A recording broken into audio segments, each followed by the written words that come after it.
The famous carbon tax Carney became conflict of interest Carney when the Prime Minister named him to be effectively the phantom finance minister to advise on economic policy while he presides over a massive multi-billion-dollar multinational corporation that sought 10 billion Canadian tax dollars to take over our pension system.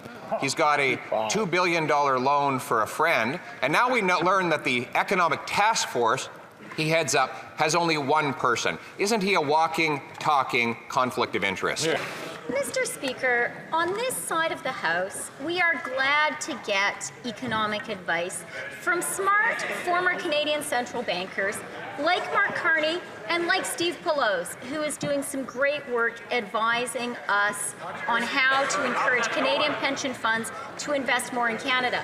Meanwhile, Mr. Speaker, on that side of the House, they get their foreign policy advice from Elon Musk and from Tucker Carlson. They should be ashamed of themselves. The people of Ukraine certainly know what's going on. Mr. Speaker, first the Liberals announced that Mark Carney, the chair of Brookfield, a $1 trillion corporation whose interests span the entire federal government, would be setting Canada's economic policy. Then news broke that Brookfield had been lobbying for a federally funded multi-billion-dollar investment fund that they would manage. Then, over this past weekend, Mark Carney sent out a fundraising email blast via the Liberal Party's donation list. Interesting. Did the Liberals or Brookfield clear any of this with the lobbying commissioner? Again, Mr. Speaker, what we see from the Conservatives is when there are Canadians that don't share their vision of Canada, they talk them down. They try. Invite the Honourable Minister to start again, but I'm going to ask members, please, again, do not take the floor until they're recognized by the chair. The Honourable Leader of the Government from the House of Commons from the top. Thank you, Mr. Speaker. It's okay. I understand this response makes them uncomfortable because they know it's true, Mr. Speaker. That's right. But when it comes to Canadians who don't share their vision of Canada, what do Conservative members of Parliament do? They talk them down. They try to bring them down. They don't like having people push against their agenda. They don't like it when they're asked tough questions, or when smart, intelligent people don't share their vision of Canada, they try to take them down instead of having that debate. Thank you. That's right. Good answer.